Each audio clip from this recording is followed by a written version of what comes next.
Hey guys, and welcome to a new build review. Today we're looking at the build I've been using for the longest time on my stream now, and I had quite a success. I got placed in gold 3 I think, and we directly jumped to gold 1 with that build, so it was pretty damn successful for me. I've seen a lot of high elo Shacos play this one as well. I saw one in Challenger. I don't know if he's still there, but yeah, just wanted to note that. I've also put a Mobafire guide in the description that I just made a while ago. I'm still working on it and changing stuff and adding new builds when I see new builds, but yeah, a lot of people ask me to do it, so here it is. You can click on it in the description below. Also wanted to quickly say thank you to all the people on my stream. Lately there have been so many nice people on my stream. We're having amazing talks and it's a lot of fun, so thank you guys a lot for that. But now, without further ado, let's jump into this build. The start is very standard. We're going for Hunter's Machete and a refillable potion. But now you have to think what you need. 75% of the time I go for Moby Boots. Now a lot of people questioned that, and I questioned it before as well, because I felt like I don't have enough damage and I just want to go for time it and maybe get some longswords first. But hear me out. Now that your Q is nerfed and you have only 2 on it, it is actually really nice to get the extra distance with it. It's also nice to get around the map, and you have to be useful in ganking and stuff. It feels really nice, that's all I can say, so definitely try that out. Sometimes when I have 1200, when I go back and I feel like I can just get it and maybe the enemy champions don't have that much getaway, then I maybe go for that. By 75% of the time, as I already said, I go for Moby Boots. After finishing Time It and Moby Boots, I'm going for BuildReview with the Red Smite. I've tried out Warrior and I've tried out the tank one, and this one works the best. It lets you chunk down enemies, it lets you farm really quickly, it lets you duel pretty much everyone with Red Smite, and also exhaust. And this is something that I have to discuss as well.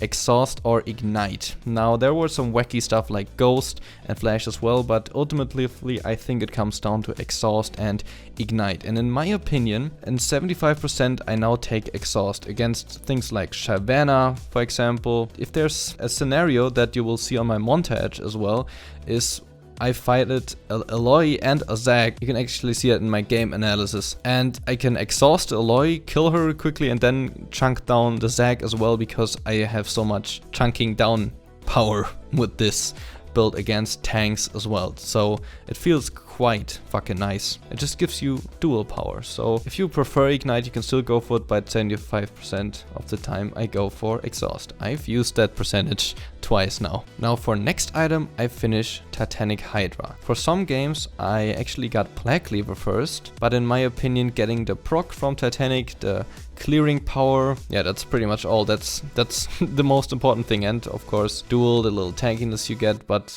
it's basically the proc that you want from that. And yeah, it's really effective. I think it's still a ton better than Ravenous in my opinion. You proc it really quickly, the passive, because you have so much attack speed with that. Talking about attack speed, let's go back to the boots for a second. I've listed Berserkers and cooldown reduction here as well. I pretty much never go for these, but these are still options you could go for if you really want to farm a lot or have the feeling that you have to duel a lot of slow people. For example, you can go for Berserkers or CDR if you really feel like you need a million Qs or whatever, but in my opinion Moby Boots are the best. Now after getting Titanic Hydra, I go for Black Cleaver.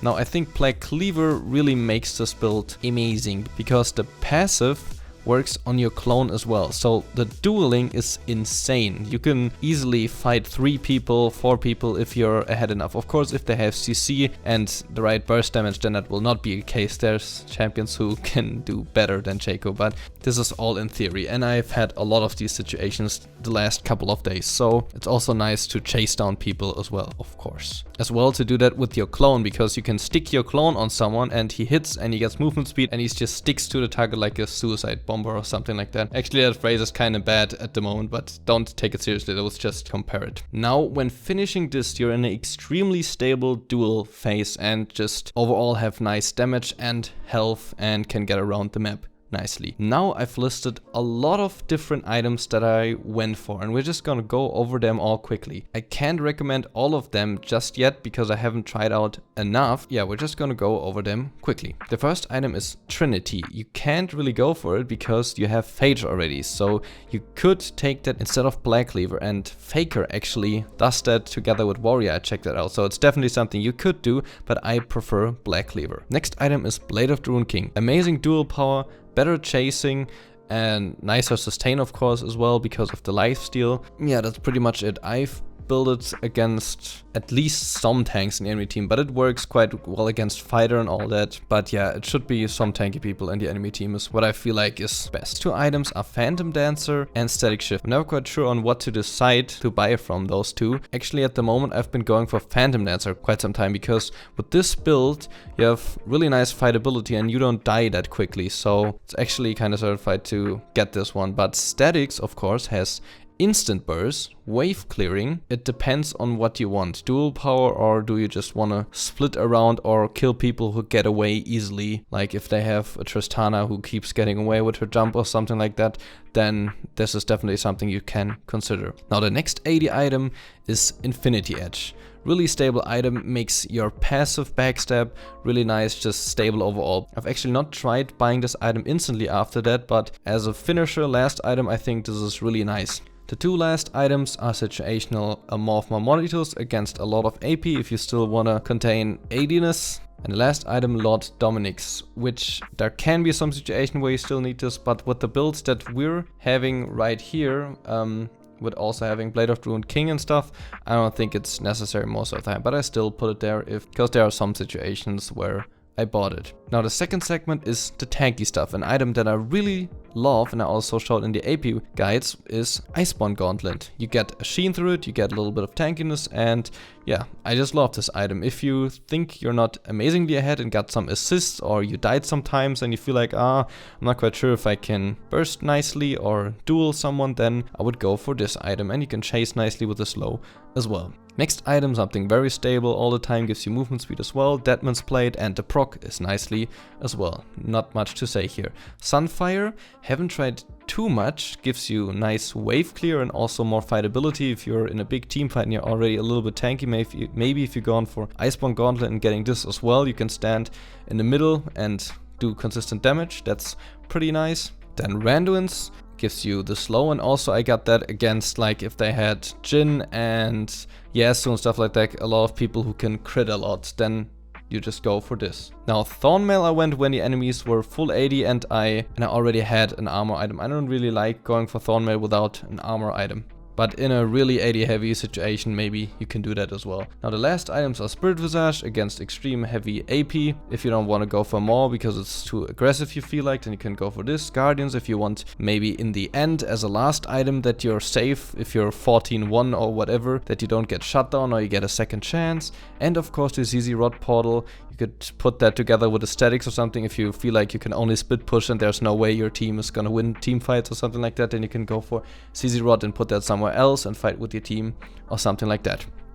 Exactly. Now that was a lot of talking. I really want all your opinions on everything of this, so definitely be sure to write me all your thoughts in the comments below. Let's move over to the runes. Now I've used two different ones. One were with 9 critical marks and the other one with 9 attack damage. The rest are 9 armor seals, 9 magic resist glyphs and 3 attack speed quints.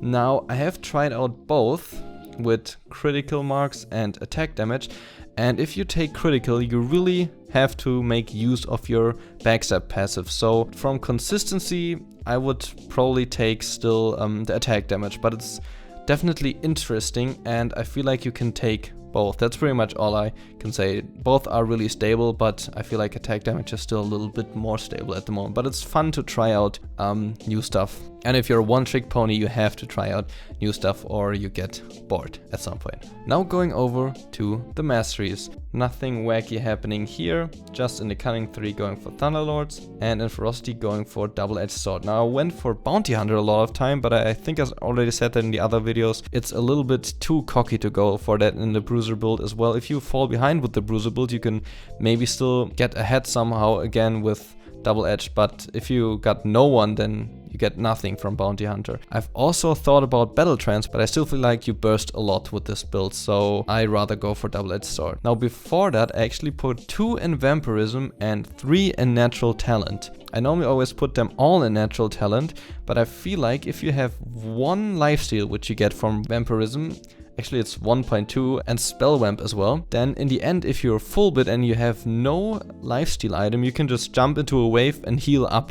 If you don't have any lifesteal, you can't do that, and then you just have to go back. But when split pushing or killing someone, you can farm up in a jungle. Again, you can also of course use your smite if you have it up, but yeah, I just feel like I like to have that little nifty 1 lifesteal, but that's just my opinion. Now that has pretty much been it for this guide. I hope you enjoyed the review and everything was understandable. I think this build is really viable and I'm having a lot of fun, as before mentioned, in my stream with it. So if you feel like it, you can check that out in the description. Also in the description is my Twitter, where I will be posting random stuff and or questions, just whatever I feel like. So you can check that out as well. I hope you're having an amazing day. See ya.